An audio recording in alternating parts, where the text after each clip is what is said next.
Okay.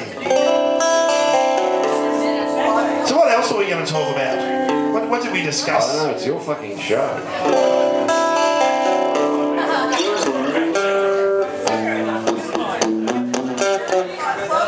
Is anybody, I mean, before I sort of dominated with what I had to ask,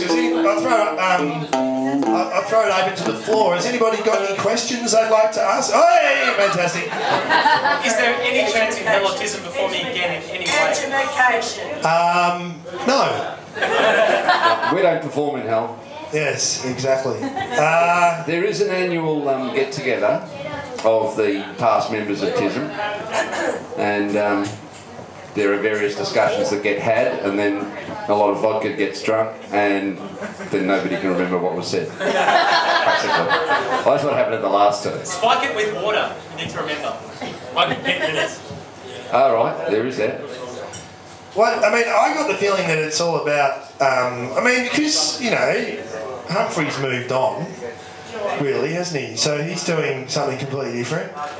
Humphrey's moved on. Ron's moved on. And Ron's moved on in a big way. When I spoke to him last, he was just going, it's all too fucking hard to, he's not a young man anymore to be able to do all of the stuff that you've got to do. So the answer to your question... I'm naked and stage diving. I know you do, but this probably won't happen unless you get a time machine and you go back in time. One of the stories I like best is the background to when you went on Hey Hey Saturday. The background story to that, because I think as fans of the band, that took us a bit by surprise that we would turn on Hey Hey Saturday, still nursing our wounds from the mosh pit the night before, and then you're on Hey Hey, and everybody here knows the performance, and so there was the first thing I recall you telling me about that was how you ambushed the guys at Channel 9 with that many performers. How did you manage to do that? Because it was, security's pretty tight at Channel 9. We had anybody go to any of the club shows where we did the false TISM? So that we actually you got 4 songs into the performance. Yeah, that one, those ones. So Donnie, what is his name? Summers. Daryl Summers. So I can't remember anything. So it was, go on, you get some exposure, and I think we just released Palsy. So the management said, you got to do that. So on we go. But it was all a bit sleazy and a bit controlling, and we went into that sort of thing. And it's supposed to be live, and they said it was live.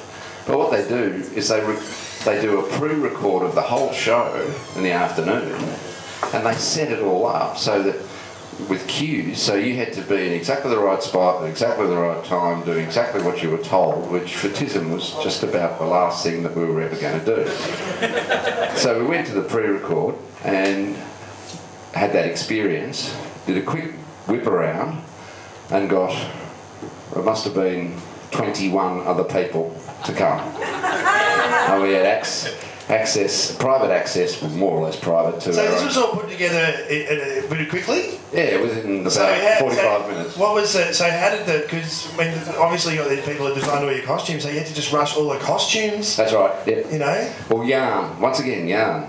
He had the coffin, and the coffin had the costumes in it. So rang up Yarn. Well, a whole bunch of different costumes? Yeah. Right, so it was like the Thunderbirds. You could just Thunderbird 4 and just move the plot along and away you went there. Exactly. Yeah, everyone else is going, what the fuck is Thunderbird? That's fine. So, but we'd just done that run of gigs where we did the false TISM, so we had the extra gear.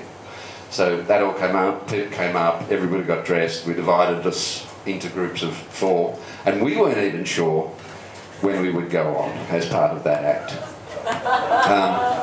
So they fired it all up, and you can see it. Somebody will have it on YouTube or something like that. There's about 28 people up there, but Daryl had no idea what was going on. And our manager was pulling his hair out because he just had the director screaming at him, just going, "What the fuck are you guys doing? That's it, you will never play here again."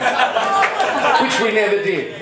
But to be fair, we all know that Kerry Packer rang up and cancelled Doug Morroway in the middle of the thing, so you didn't get the phone call to cancel the whole of Hey Hey Saturday. So yeah, Kerry Packer must have been watching it thinking, I don't understand what's going on, but fucking just keep sucking me cock, or you know. So that just came out.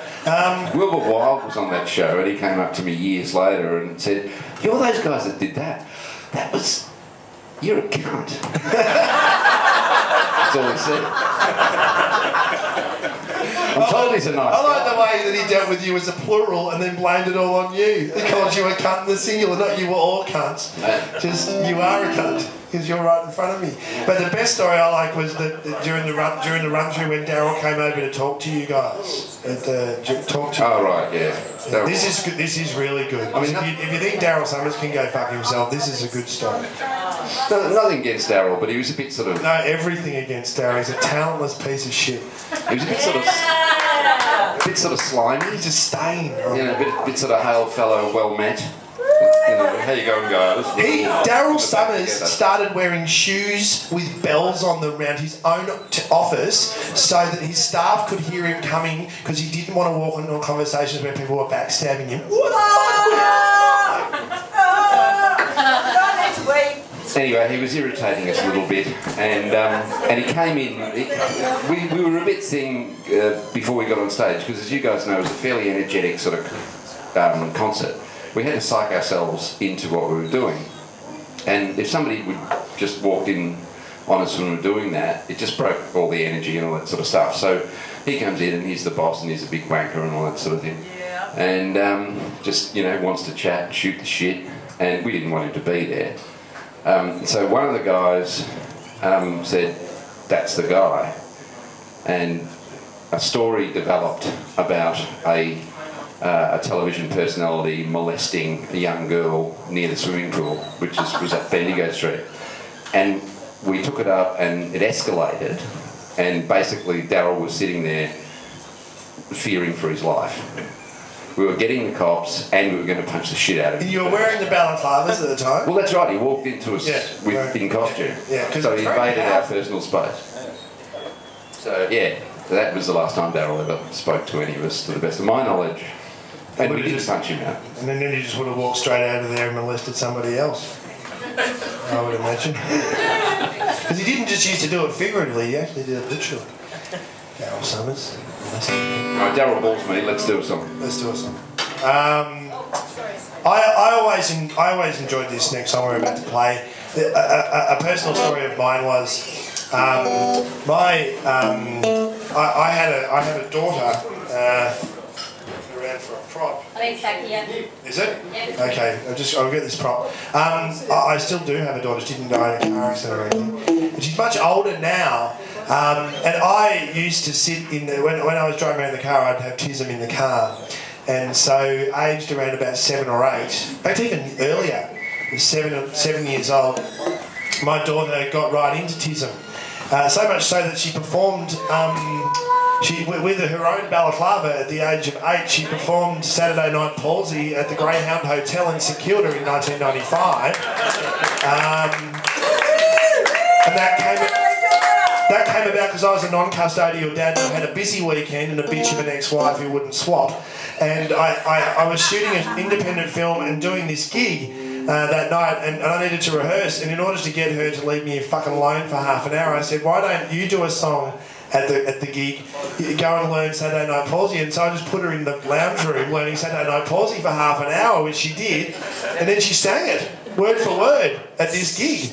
And but when she was a bit younger, she used to sit in the car and she used to say things to me like, I'd play, the song would finish and she'd say, "Dad," from the back of the car as kids do. She'd go, "Why are they interested in apples?" And another time she said, she was listening to this next song we're about to play, and she said, "Dad, what's being creative?"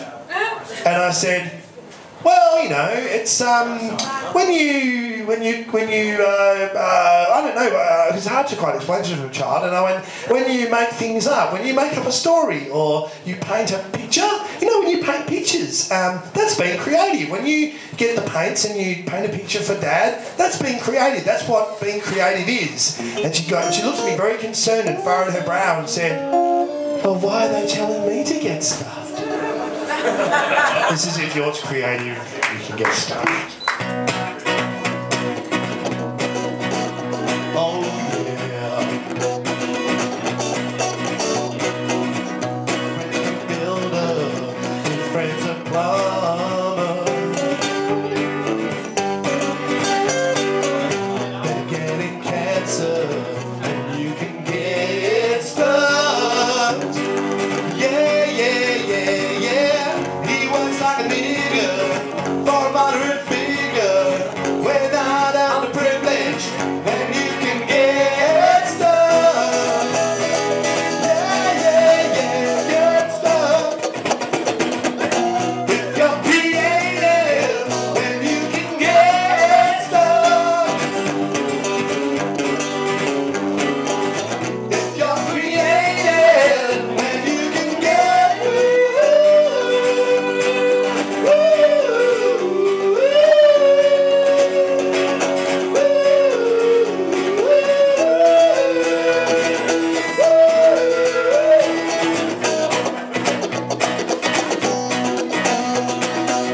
They dig in the soil, their work involves toil.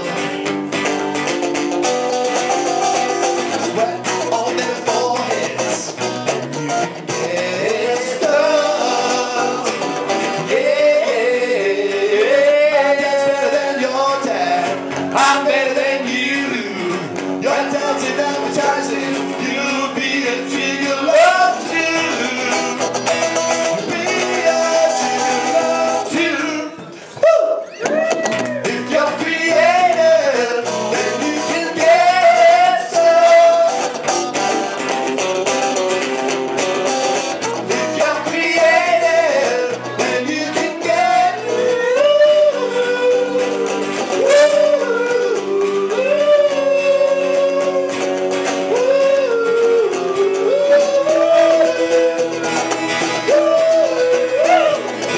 That's not my own head. If you really listen to screaming, if you're losing all trouble, do my best, but with the shovel, you can get stuff.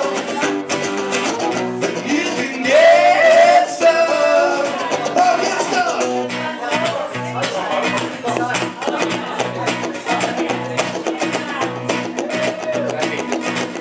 That's a cue.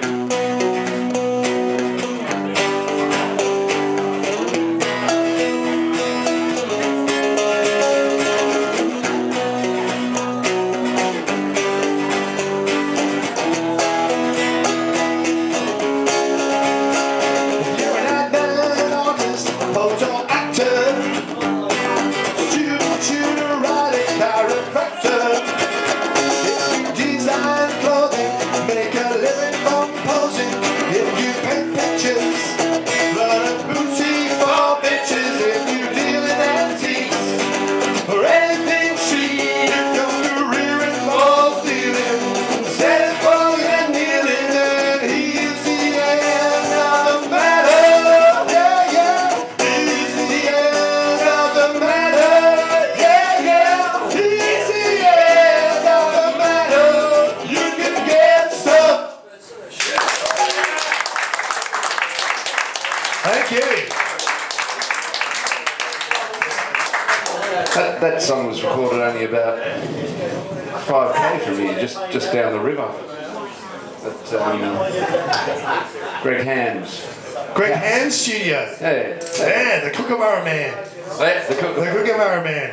Because I always love that. This is obviously going off topic a bit, but now you mention his name.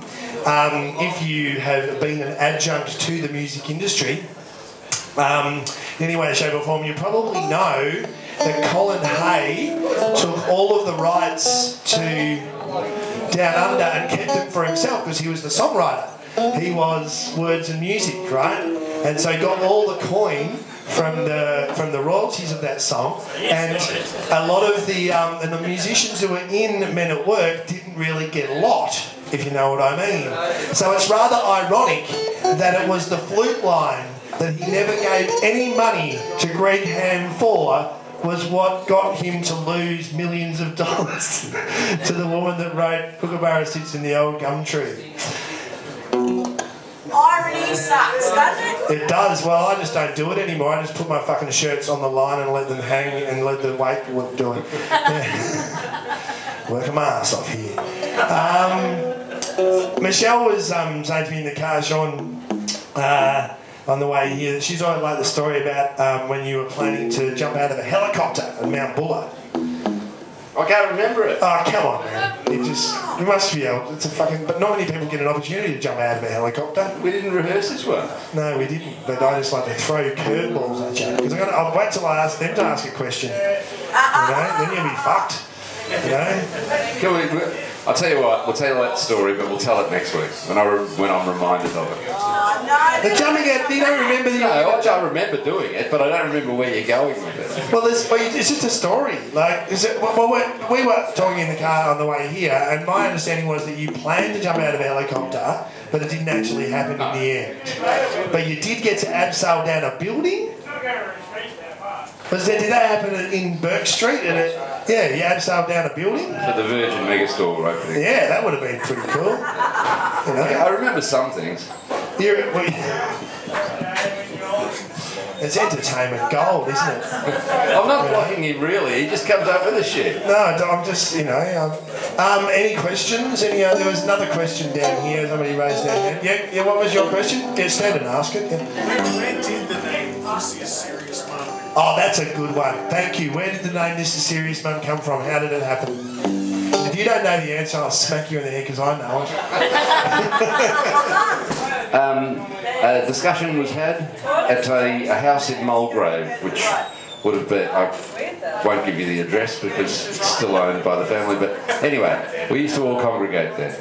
And we had Bruce Berryman. Does anyone remember Bruce Berryman, Triple R DJ? He had approached Gav Purdy, who runs the ESPY now, because he had a tape. And he said, these guys have to go in this competition. These guys was Triple R, Battle of the Bands sort of thing, at Albert Park Lake in, 1986, I'm guessing. Is any of you guys there? I don't know. Anyway, but we needed a name. We'd already done some shows, but there was no name.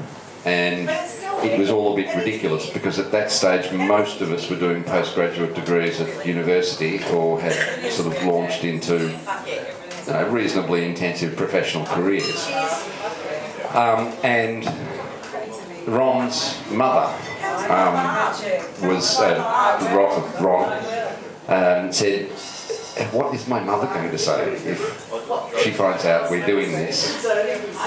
Terry, as in you recall the piece of music on the B-side of Great Truckin songs called, this is weird because I know you guys know all this stuff, Miss Terry Rowe, Slave to the Economist. Okay, so the slave to the Economist said, you just say, Mum, this is serious.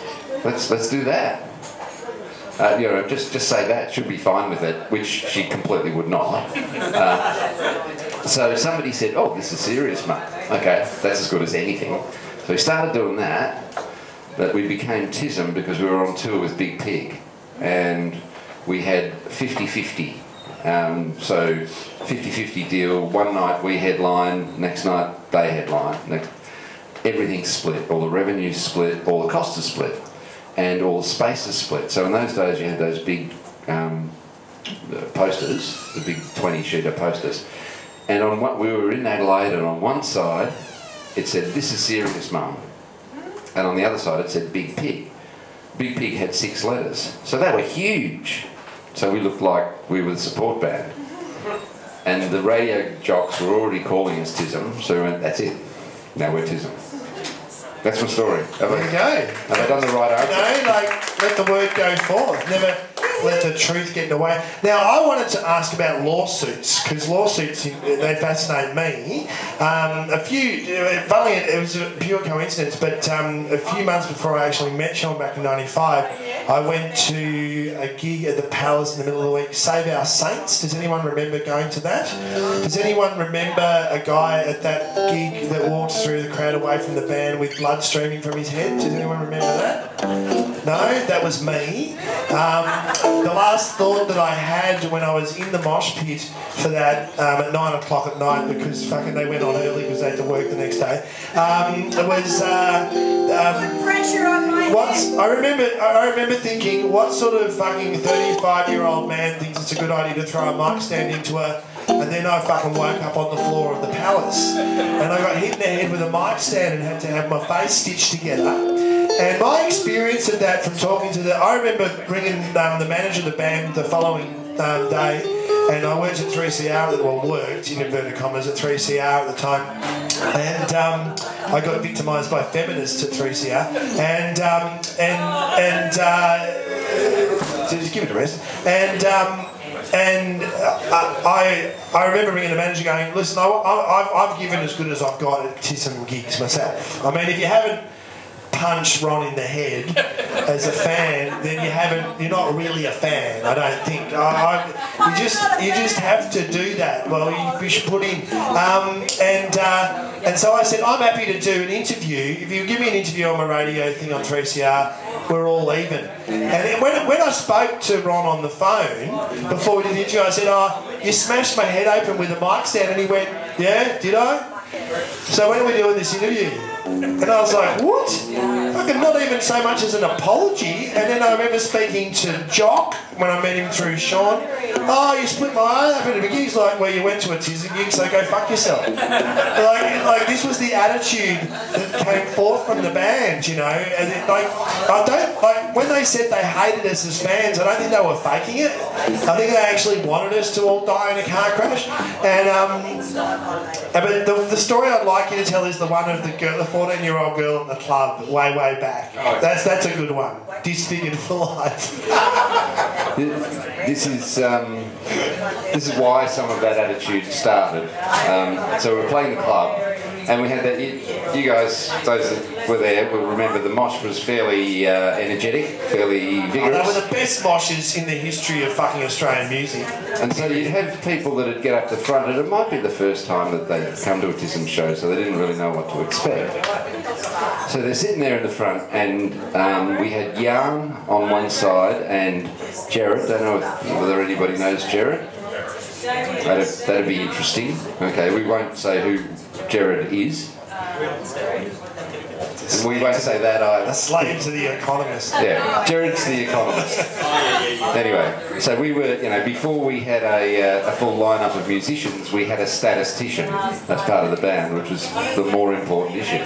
Anyway, they would be on either side, and if somebody was getting crushed in the mosh and not dealing very well with it, we had them there, they'd keep an eye out on what was going on, and they'd bring them onto the front of the stage so that they wouldn't get too badly damaged and that sort of thing. So that was the intention. And typically the ones that got crushed were smaller people, which commonly meant they were female and commonly meant they were younger. They're all midgets. So we would have this little line of people that couldn't cope with the physicality of the mosh. So this girl's sitting there, and that's all good, and she's getting into music and stuff like that. Ron, I have to remember to say Ron, sticks the mic stand up into the acoustic tile, which comes down and goes straight into her skull.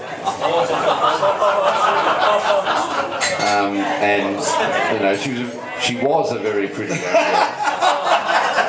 Seriously, it was pretty sad.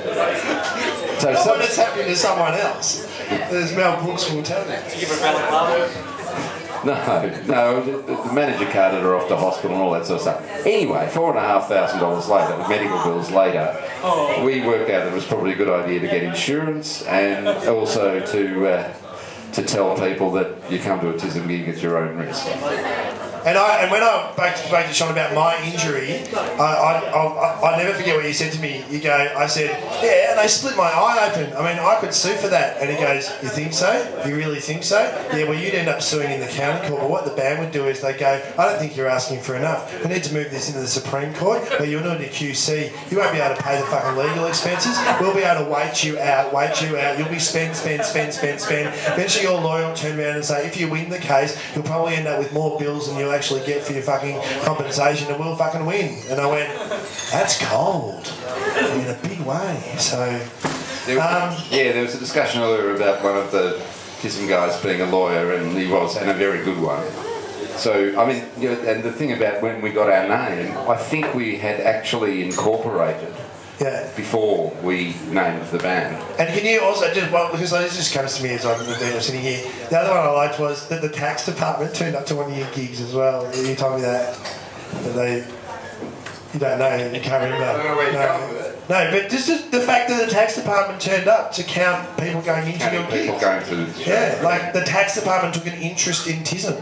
Although that might have been after you sent that letter to Paul Keating to say you wanted to join the band.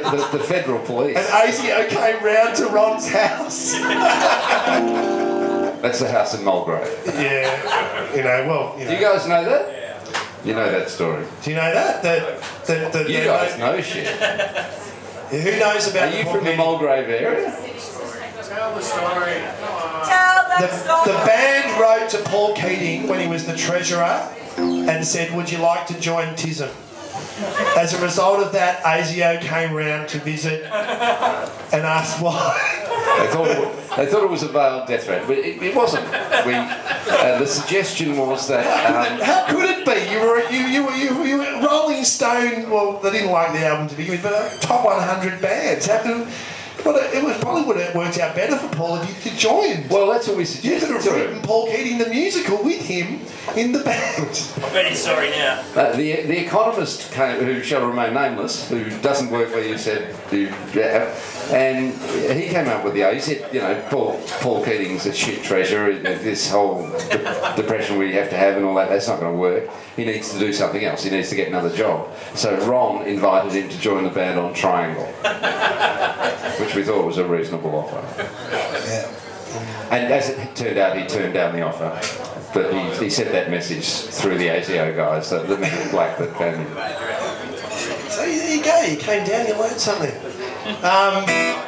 This tune was from Hype Dogma, and which was the last album that Sean played on. And look, let's be honest, it's one of the ones I like. When I said, Sean, let's play it, he went, we never played that live.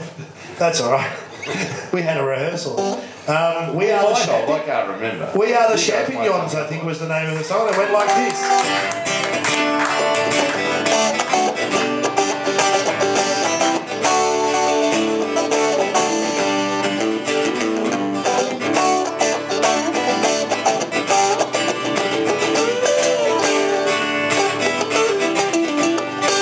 Been crucified by all the scribes. You can't see our backs for all the knives. Critics have done all they could.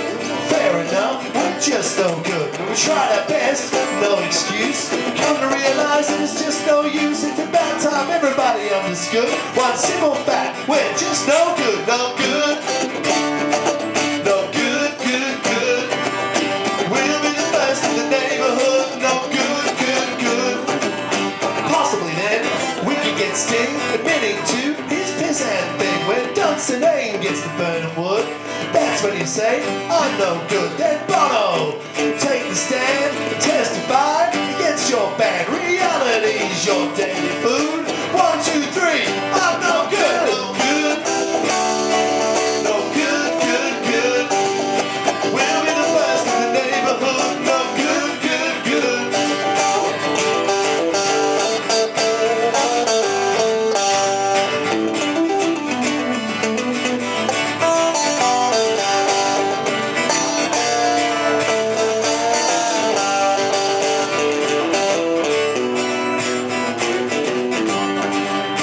Just before we run out of time, that last verse contained an I rhyme. And I feel that I should point out that it wasn't good. The singer mucked up the song, the guitarist bassist got it wrong. The bassist, in all likelihood, is like the drummer. And they're both no good. No good. No good, good, good. We'll be the best in the neighborhood. No good, good, good. No good. No good, good, good. We'll be the first in the neighborhood. No good, good, good. Thank you. Two. That is just distorting, like some sort of. I think it's your vocal. It's my I vocals. think so. I'm sort of trying to lean. 2, 1, 2.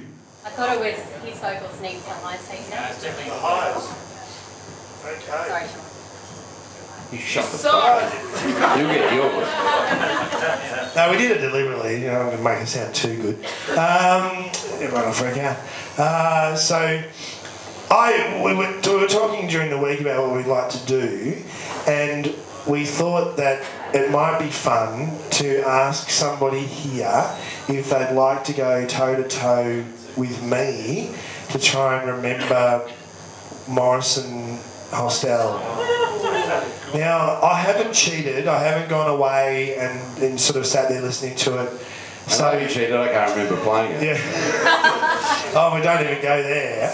Can I tell you, Morrison Hostel was recorded in one take. It was actually written and recorded in one take.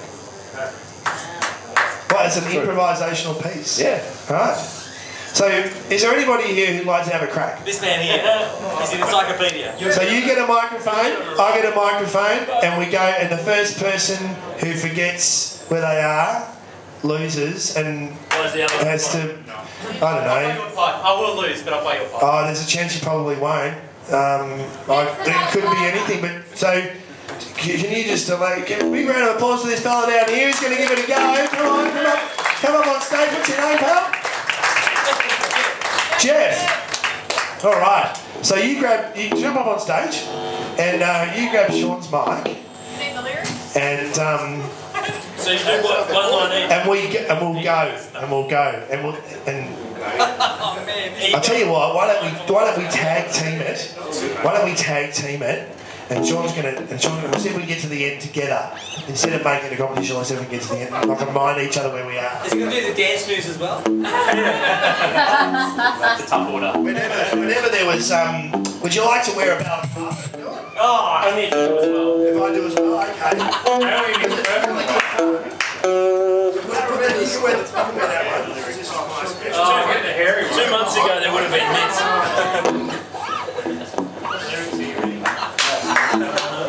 No, get off Google. No Google.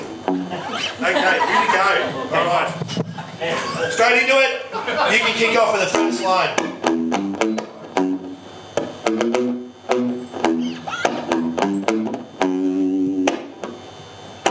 Jimbo boy, you're a crock of shit. You're a booze selfish thug. Why don't you give your mouth a go and in the other hole put a plug? By Christ, you've come a long, long way on a schoolboy's talent with words.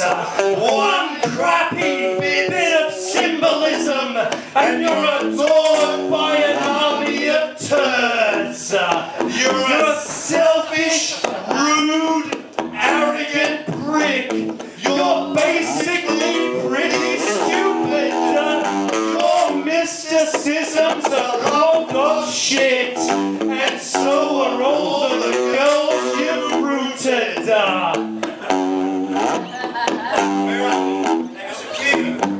Don't talk.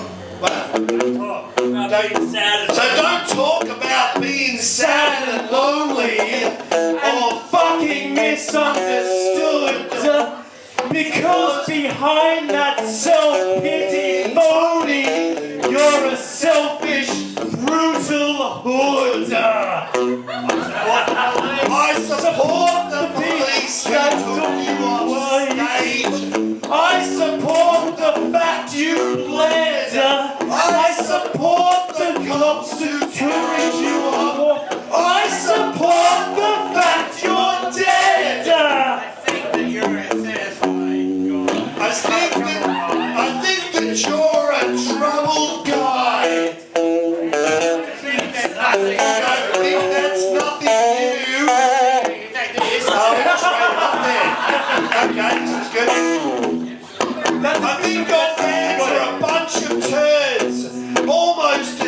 immature as you. And when I'm in my supermarket and some prick pushes in front of my trolley, I'll be reminded of your stinking bravado, and I'll ask the cunt to say sorry. Your fans will excuse every rudeness just cause it comes from you.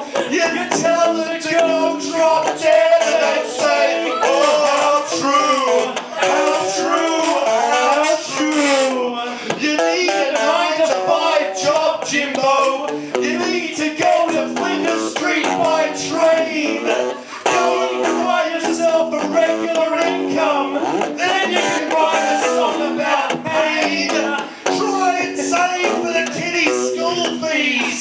Take some care when you drive a car. Put your goddamn rubbish in a bin. You fucking great rock superstar. You were spawned a host of cocksure shits that are nearly always filthy rich and think just Jimbo. You can act like stinking pricks. An army of brainless arty youth. They look down upon us common plots, but they buried with a good old Morrison like the fucking Richmond cheer squad. So when you're listening to Morrison Hostel and Jimbo is in top form, warning about this harsh, cruel world and the fact that he was fucking born, remember his fans are wrapped and brooding over their suffering lives, and go to discover the judge and treasure, at least in Daniel Drive. Jimbo, king of the German school kids, the girls from PLC who identify with his tortured soul, just a job boyfriend number 3. He was sent from TV to college in HSC, he got an A for English, but between Jimbo and William Blake, he has the fucking brains to distinguish. Jimbo, father of a generation of private school depression idols, from Nick Cave who nearly kill themselves. Just tell us why they're suicidal. It means self-pity legitimate. It means we'll have to face one other artist with integrity, like REO Speedwagon. Sorry, I meant Hugo Race. Well, up your ass, Jimbo, old man. Up your fucking hole. You are a friend, pure and simple. It's about time you were told. And up your ass to all your fans.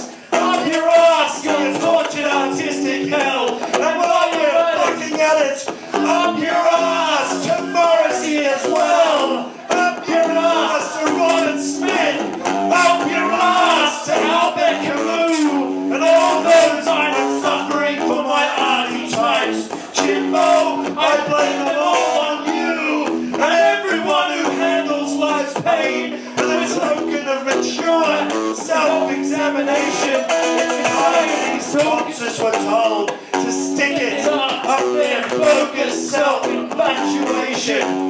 But if you're after the true self-indulgence, then the conclusion's still not final. Because if you thought Jim Morrison was a wanker, well, Christ, you just bought this fucking bit of vinyl.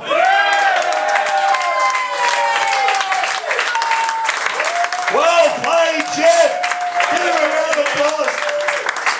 I've got a question there. What's your question? I forgot how long that was. Did someone get a kidney transplant after writing that? Oh, fucking what? Seriously? Like, how pissed off could you be? I mean, on amphetamines, locked on your own in solitary confinement for a week? I can tell you right now, Ron was completely sober, had no drugs. That was his natural state.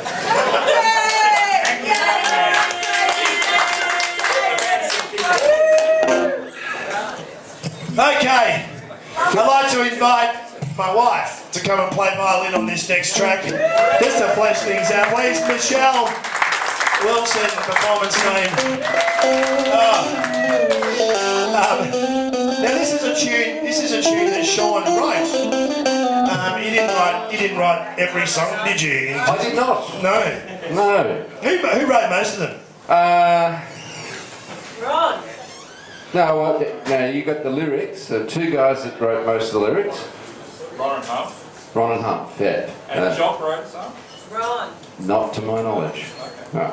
And there were actually three guys who were part of TISM who left after the first show. And they wrote lots of the lyrics. And a lot of those lyrics appeared in later albums. So... Like ideas and... Yeah. One-liners and stuff like that. Yeah. So yeah, there's a lot of stuff that actually came from the band, as it does with bands, but then definitely Ron and Humphrey put the meter together. What was your reason? How's your head, Jeff? Because doesn't that give you an insight into what Peter was doing when he did that stuff live? Like, my head's about to... I'll come It's back. about to fall off, like, just with the He's a blood fucking flow. rude arsehole. Sorry. Sorry. Yeah, what was your reason for leaving the band? Irreconcilable musical similarities. Hello. What can you tell us about genre be good as a person or as a musician or as part of TISM himself? A genre be good being one of the three. Yes. Yes. One of the core founding members. Genre be good was the first singer of our first single, and is on the first recording of it. And he's a rather unusual fellow. He's a theoretical chemist by profession, and what else? And he's very odd. He makes Brian Eno type music, and he left the first time that we played in public and said we'd sold out.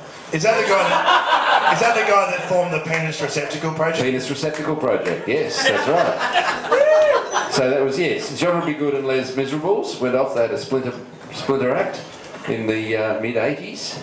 I didn't actually perform live because that was against its charter or write any songs, but and Johnson Pettis joined in with them they actually did record one album. That's the first Les. Sorry? That's the first Les? Yes. Sorry. That's my vintage. But most importantly though, what the fuck is a theoretical chemist? He thinks about healing you. He goes, I think he could do with some Imodium, but I'm not sure. I need to check it. Well, can I say this? At the time of doing the first tour of we were running some singles out before we were going to release Form and Meaning. Yes, he left, but he stayed involved in some of the ideas and the writing and the concepts. But he had to spear off because he was involved in trying to sort out what went wrong with the Exxon Valdez. So he was part-time TISM dancer and concept guy, and part-time dealing with massive oil slicks. May I suggest great a disasters. theoretical chemist is a drug dealer? Ah, right. No. TISM never did any drugs. Now, I think we can all agree that we've probably only scratched the surface of questions we can ask and things that we can discover. But we've come to the end of our time, so we're going to finish with a couple of tunes. We're going to kick off with I Don't Want TISM, I Want a Girlfriend. Just like to remind you that Ethan Addy will be, as soon as I can get this desk into him in the other room, he'll be performing stand-up in the other room. Up-and-coming comic, heading off to the Edinburgh Fringe. If you want to check out some comedy, go and see him. I'll be in the other room at 7 o'clock, and then I can tell you about what's going on for the rest of the night. Let's do this tune, and then of course we'll finish with the usual fare of every single gig we ever went to as the last song, and I think you know what it's going to be.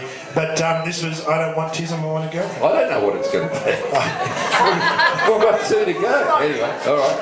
It is only two to go. I should wrap it up.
his first guitar solo.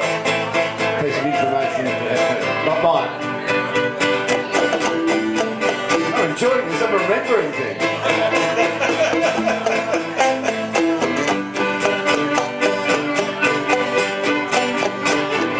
Don't wanna do sound checks. Don't wanna do gigs. Don't wanna do any rehearsal. Just wanna get a girl. Maybe have kids. Total role reversal. Whoa, whoa, rock and roll ain't no family conversation. Rock and roll ain't no family conversation.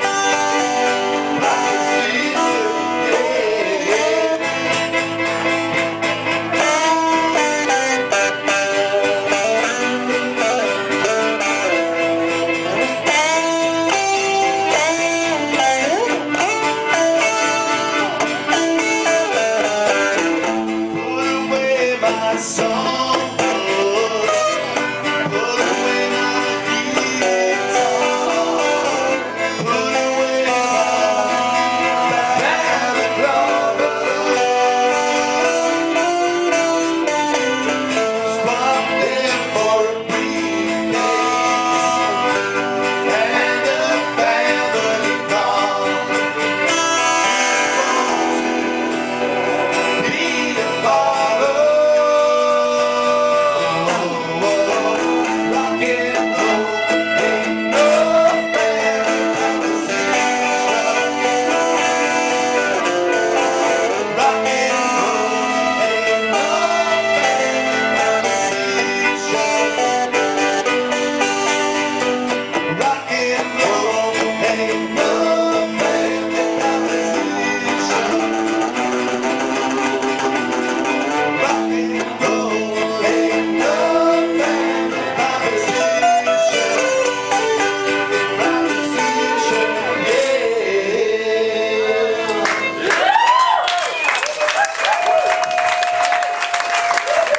Thanks very much, guys. You've been wonderful. Please hang around for comedy to the rest of the night. Grab a brochure. And come back next week if you got more questions. Yeah, and come I might back remember next some week. of the shit. We're doing it all again here at 5 o'clock on April the 14th. And now part of the deal with free comedy, with the free comedy movement in Edinburgh, and we're trying to replicate it here, is if you enjoy the show, I'm going to wander around with a jar, and feel free to be as generous as you can, because Sean does need some cash at this point, and Do I get paid for this? well, if you pass the fucking jar around, yeah, Cool. you will. So I'll go around with the jar after we've finished up, but we'll close with this tune, and I think you all will know how it goes. It goes like this.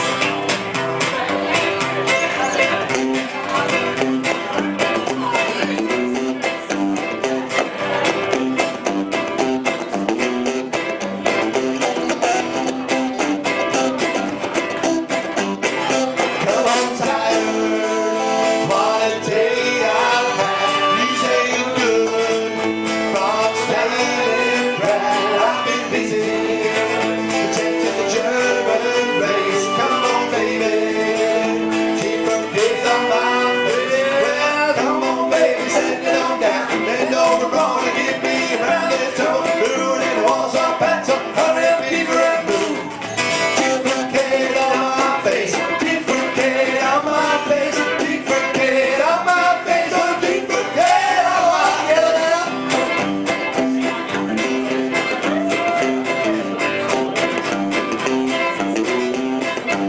Get to the bunker. It looks like it's starting on TV.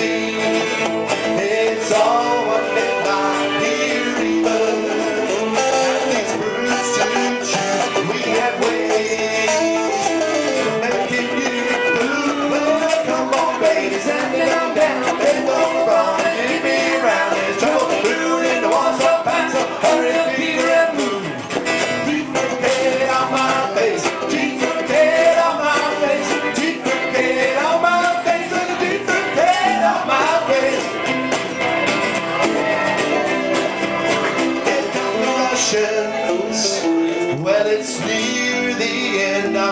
to say that my girl, she never used to spend. What's that even? Your balance on strike looks like it's over. For thine the right way. Well, come on, baby, send it on down. Bend over, wrong, give me the balance. Move it, walk some back, so hurry up here and move. Keep forget on my face. Keep forget on my face. Keep forget on my face. Keep forget on my face. Keep forget on my face. Keep forget on my face. Keep forget on my face. Keep forget on my face.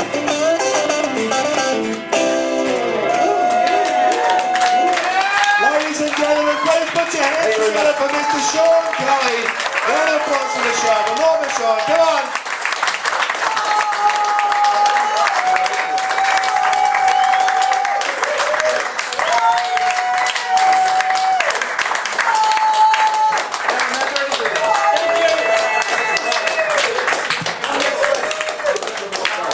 We'll do more stuff next week. Please come back next week at 5 o'clock here. Are we allowed to dance next week? You can do what you like. Seriously. If people would get their tits out, it would be good. Now I'm just going to go get Ethan sorted. Joe, can you go and grab the jar?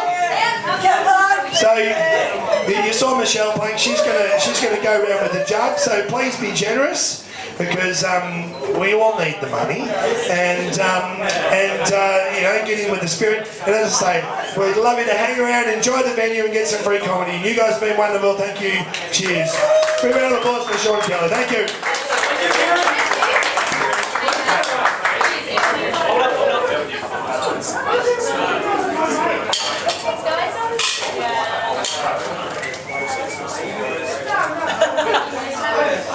Yes.